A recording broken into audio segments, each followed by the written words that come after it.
والسلام على رسوله الكريم وعلى آله وصحبه وسلم تسليما كثيرا.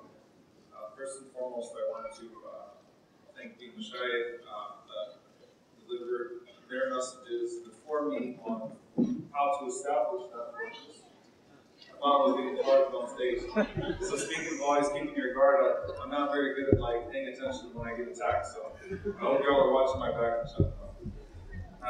But I want to thank the Mashayikh for talking about how to establish that fortress and protecting our Iman. And subhanAllah, a living example that you just saw in our brother who I find very hard to believe has only been in America for 6 years. May Allah subhanahu wa ta'ala benefit through you. Extremely impressive, and the dua that he made at the end actually was exactly what I'm talking about, which is making dua to Allah, praying to Allah for a good ending. Praying to Allah for husn al-khitam, for a good ending. Praying to Allah that the best of your actions are the last of them. Praying to Allah that the best day of your life is the day that you meet Him, and that you meet Him when He is pleased with you. I'm going to speak assuming that everyone in here volunteers in some capacity for some good and is somewhat religiously inclined, because you wouldn't be here on a Friday evening if you weren't somewhat religiously inclined, unless your parents were really good at forcing you to come here. So I'm going to speak to you assuming that you are active in some capacity, either on a personal level or on a communal level. And I want to make this very clear that one of the greatest dangers of success and involvement, and when I say success, there's a spectrum, but any level of accomplishment, of doing good, is a sense of complacency. And there are a few things that can happen to you when you've already established the fortress, but you leave the station. If you think about a battle that's taking place, sometimes you have a very well-established fortress and you've got someone that's stationed to watch the front. And it doesn't matter how strong the army is, it doesn't matter how strong or formidable the fortress is, if that person that's in charge of watching the enemy, watching the front, turns away and he's caught off guard, he puts the entire army at risk. Everything that's been accomplished at risk. Everything suddenly becomes vulnerable. Even though it's only one person or a group of people that have been entrusted with that particular task, everyone is at risk if that group of people, particularly who are supposed to be watching the enemy, leave their fort, leave their station. A very practical example is the Battle of Uhud. Wasn't it only 50 archers that were put on that mountain to watch the other side of Uhud to make sure that the enemy could not come from behind? So even though it might be a small group of people, or a fraction of the entire army, your entire game becomes vulnerable if that part of it is no longer observant. And one of the most dangerous things that happen to us is when we start to assume that because we are busy, because we are tired, because other people are telling us that we're doing good things, because we feel like we're doing good, that I must be on the right path. I must be pleasing to Allah subhanahu wa ta'ala right now. Allah tells us in the Quran, قُلْ هَلْ نُنَبِّئُكُمْ بِالْأَخْسَرِينَ أَعْمَالًا الَّذِينَ ضَلَّ سَعْيُهُمْ فِي الْحَيَاةِ الدُّنْيَا وَهُمْ يَحْسَبُونَ أَنَّهُمْ يُحْسِنُونَ صُنْعًا. Allah mentions losers, complete losers, people that think they're doing good. Why? Because they're tired, they're busy, all the deeds that they're doing seem to be good, but at the same time, they're misguided in their performance, and because of that, they come to find out on the Day of Judgment that none of it actually benefited them. And a lot of times, this is a big problem, that you think that I must be doing good. Because you can feel burdened and not necessarily be benefited. There's one of the most powerful sayings of Ibn al-Qayyim rahimahullah, where he mentions al-'amalu bi ghayri ikhlas. Actions that are done without sincerity, the most essential component of not just accepted good deeds, but sustainability of those good deeds until you meet Allah, because your khitam, your ending, determines it all. He mentions that the example of a person who acts without sincerity, it's like a person who fills his water jug. Imagine you're in the desert, you're on a journey, and you fill your water jug with dirt. It burdens you, But at the end of the day, when you need to take a sip, when you've been carrying it along, as you're carrying it, you're assuming because the jug is heavy that it must be beneficial water. And when I'm thirsty and I take a sip, then it's going to benefit me. But then, after you've been burning this whole time, you open it up and you dump it and it's nothing but dirt on your face. So it doesn't do anything for you. Because you weren't actually asking yourself the question, what's actually in this jug? What are the contents of this jug? Not just am I tired, not just am I, do I feel like it must be good. I'm not making assumptions. And yes, I'm going to say this very clearly. Don't make assumptions about your sincerity, even if you started off sincere. It's very easy to lose that sincerity. So don't make assumptions that because at one point in your life you had a sincere epiphany, that your current trajectory with Allah subhanahu wa ta'ala is sincere and good. You might get caught off guard and come to find out that somewhere along the way you lost your way, but you just assumed that you were still doing it right. And so it's important to always reassess. Important always to analyze ourselves. Both the intentions to make sure that the contents are sincere, as well as the direction to make sure that it's in accordance with the Sunnah of the Prophet ﷺ and the righteous predecessors, the pious predecessors. Don't make assumptions that you're safe. If you were to pick up one of these books, and one of the things that always fascinates me is that most of the books on ethics or the books on how to maintain motivation or how to be successful in a worldly sense, they're really repackaged concepts from the Sunnah with secularized language. Sometimes I wonder if it's this massive conspiracy. I know that there are some Muslims that are like that. You always get them on the videos on WhatsApp. Like, it turns out that Muslims really did this. And that we figured it out. But sometimes, subhanAllah, there's such a strong connection. And if you were to read about the dangers of success, the first danger of success, I'm talking about a person who's already gotten there, because if you're looking at the program, at least at this point now, you've already got the fortress, so how do you protect it and guard it? A person who's already got success, what's the first danger? It's complacency. Complacency. The Prophet ﷺ, he said, لَوْلَا تُذْنِبُ الْخَشَيْتُ عَلَيْكُمْ أَكْبَرُ مِنْ ذَلِكَ الْعُجْبُ الْعُجْبُ. If you were not to sin all the time, or if you were not to commit sin, then I will fear for you something much greater than sin. Conceit, that you become self-deluded, that you start to think everything's okay. That you have already peaked because you don't see what you can do better. And subhanAllah, the ways that you fight complacency, compete with other people in success. So even if you're successful, you can be more successful, right? So what did Umar radiallahu anhu do? He kept looking to Abu Bakr radiallahu anhu as competition in a good way, so he could keep on competing. And if you can't find anyone to compete with at all, then compete with yourself. That's what Abu Bakr radiallahu anhu used to do. Push your own self further. Don't assume that you've maxed out in good or that you've protected yourself from evil. You've got to keep on pushing. And you have to assume that you could become complacent. And as a result of that complacency, fall. SubhanAllah, there is complacency in knowledge. And it's interesting because the first danger of success is complacency. The first sign of complacency in that success is that you no longer listen to people anymore. You don't take advice anymore. You think you're there.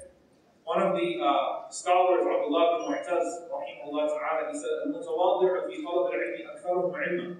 That the one who is humble in their pursuit of knowledge, meaning he continues to pursue knowledge all the time, continues in a state of pursuing knowledge. Even if everyone tells you you're the greatest scholar in the world, you still have to keep on learning. You still don't drink the Kool-Aid. Other people tell you you're learning. I'm not learning. I'm a fool. Because I know at least 1,000 people that are way more knowledgeable than me. I need to push myself to be like those 1,000. So the one who continues to be humble and in that pursuit of knowledge is the one who will gain the most knowledge. Why? It says, so the same way that the lowest part of the ocean, the lowest land in the ocean will collect the most water. The deeper you dive, the more you will collect, the more you will absorb. Even in our sins, right? Ibn al-Qayyim rahimahullah mentioned that Shaitan thought that when he caused Adam alayhi salam to fall, that he won. But what he didn't recognize is that the deeper that the diver dives, the more he collects those pearls and he rises up with them once again, those pearls at the bottom of that ocean. So sometimes hitting rock bottom, even in your sin, is a good thing as long as you swim back up and you collect the lessons that you learn from it.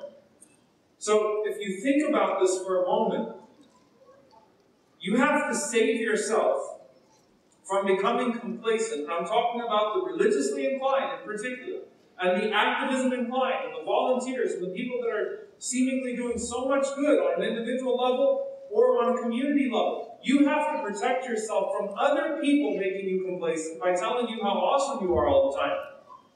Or by yourself, and this is a more dangerous one, when your self-talk becomes one of complacency.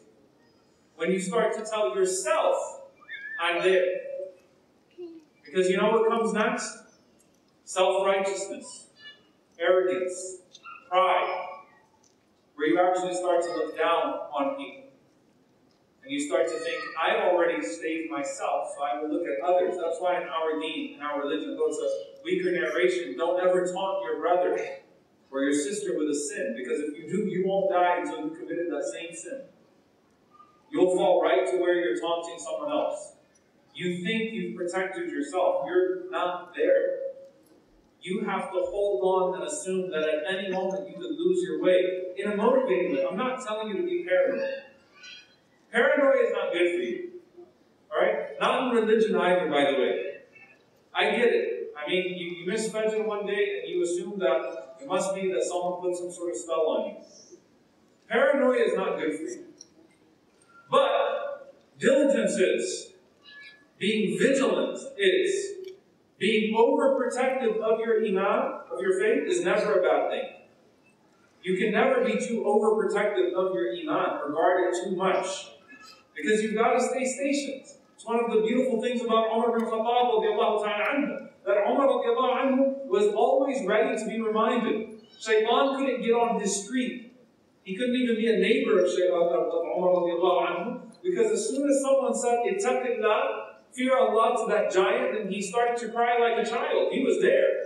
He was ready to be reminded at all times, and ready to push himself at all times, and saw himself in ways that other people did not see him. Omar didn't drink his own Kool-Aid. Omar radiallahu anhu paid attention to himself, focused on his shortcomings, and spent his entire life trying to overcome those shortcomings. And if I've overcome 9 shortcomings out of 10, I've still got one more that I don't want to meet Allah with. So I'm going to work at this one. I'm not going to say, well, at least I've got the other 9 going for me. No, I've got to work. And I've got to make sure that I'm pushing myself further. I don't care if other people think I've arrived. I don't care if the voice inside of me says, you're there, you've arrived. Because until that last moment, and that's the point, Imam Ahmad rahimahullah, and I know many of you have heard this story a million times. Every time I hear it, I think of a different fa'idah from it, a different thing to benefit from it. That when Imam Ahmad was passing away, and his son was telling him, say, La ilaha illallah, and he kept on saying, La laysa ba'id, no, not yet, as he's going in and out of his consciousness. And his son told him, why did you say that?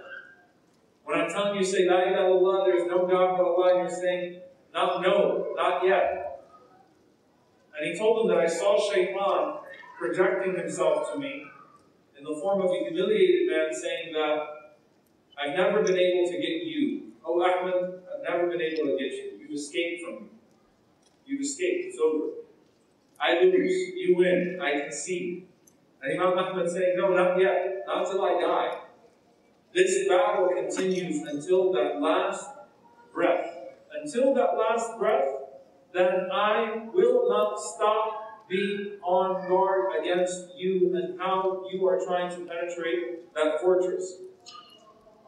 We learned a lot about some of the du'as of the Prophet ﷺ. And I want to ask you all, what was the most frequent du'a of the Prophet ﷺ? Does anyone know? Other than the Mashayikh? Yes? Someone? What was the most frequent du'a of the Prophet ﷺ? Yeah. Ya muqallib al-qulub thabbit qalbi ala dinik. You think about the Prophet ﷺ, and I'll translate it, he reached the position that none of us would ever reach, that no man has ever reached in terms of righteousness. But even he, his most frequent prayer was, Ya muqallib al-qulub, thabbit qalbi ala dinik. O turner of hearts, make my heart firm on your path. Even the Prophet ﷺ is still making dua for the preservation of his faith and the preservation of his righteousness and not taking it for granted. If the Prophet of Allah ﷺ not sometimes makes that dua, always makes that dua, to a point that his wife says that's the most frequent dua, what does that tell you about his character and his pursuits? It keeps you humble.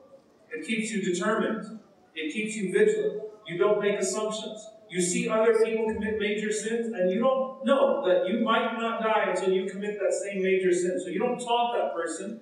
You make dua for Allah to forgive them and to keep them firm, because you want the same thing for yourself. You're afraid that you might fall to that. And you know, subhanAllah, with the 3 minutes that I have, I just want to give you this contrast. And this is a story that always shakes me, because a lot of times when the environment is not one of pressure, you know, pressure can do two things to you. It can either make you stronger, or it can make you crack. Right? You need good pressure. Like, think about when you're lifting weights. You want to increase the tension, you want to increase, some of you have never lifted weights before, because you're looking at it like, no, I don't know what you're talking about. You want to add on to the weight so you can learn how to carry a greater weight, right? But if you try to take on too much at one time, you'll throw out your back and you'll never be able to lift weights again. Alright? So you want to build that pressure so that you know how to handle it more. Okay? But you don't want to break. So pressure, there's a healthy pressure that you want, because you want to be able to grow. You want to be able to develop that strength so that you can deal with the hardships on the outside. That's why when Allah says, they are those who Allah tested their hearts for piety. Omar mentioned that this is the person who is exposed to sin and resists from it. That person is better than one who's not exposed at all. The Prophet ﷺ mentioned that the one who mixes with the people and deals with their abuse or their hardship is better than the one who doesn't mix with the people or deal with their abuse. So that tension and that pressure is necessary sometimes. It makes you a stronger person. But sometimes you don't dictate the level of that pressure. And that pressure can make you crack. And the only way to prepare for that is to keep strengthening your ability to handle pressure, internally and externally. So that if that moment comes, when it comes, you know how to deal with it. So with sabr, with patience, you practice patience until you get there to where you can handle a major crisis or a tragedy in life, because you're being patient with smaller obstacles in life. You're learning to deal with the pressure. But what happens to a person that sustained a lot of pressure and then found themselves at ease? There's a story from the Seerah that always moves me, and for the sake of, as they say, transparency and knowledge, some of the scholars don't accept this narration. But it's widely narrated in the Seerah about a man by the name of Ubaydullah ibn Jahsh. Ubaydullah ibn Jahsh is the cousin of the Prophet ﷺ. He's one of the people that believed in Allah in Mecca before the Prophet ﷺ received revelation, meaning he was a Hanif, he was a monotheist before the Prophet ﷺ received revelation. He already believed in the oneness of Allah in an Abrahamic conception, just didn't have the methodology of the religion yet to guide that belief. He becomes Muslim when the Prophet ﷺ starts to preach. He suffers persecution in Mecca. He's married to the daughter of Abu Sufyan, who at that time is one of the greatest persecutors of Muslims. And then he even migrates to Abyssinia to escape with his belief. But subhanAllah, his wife starts to see dreams about him in darkness. And in the comfort of Abyssinia, he leaves his religion. This is what's widely narrated. And he dies upon other than Islam, according to these widely narrated narrations that we find in the Seerah. Now his wife was Habiba, radiallahu anha. So she married the Prophet ﷺ afterwards. So the Prophet ﷺ found out about her. Imagine, she was the daughter of Abu Sufyan, and her husband left Islam, and she's in a strange land. So the Prophet ﷺ sent a proposal to her to marry her. even though they would not be together for years and years and years, but to give her better than that which she lost. And his brother was Abdullah bin Jahsh, who died a martyr, and his sister was Zainab bin Jahsh, who married the Prophet ﷺ as well. So subhanAllah, he's the cousin of the Prophet ﷺ, his brother died as shaheed, his ex-wife, his widow, would marry the Prophet ﷺ, his sister would marry the Prophet ﷺ. But somehow, he lost faith. And here's the lesson here. Amr ibn al-As, who went to Abyssinia, who was one of those that was persecuting, would become Muslim and die spreading the religion. One of the greatest companions of the Prophet ﷺ, even though he was trying to persecute the Muslims in Abyssinia, he persecuted the Mecca and was trying to carry that persecution out there, he died on Islam. Ubaydullah ibn Jahsh has the opposite fate.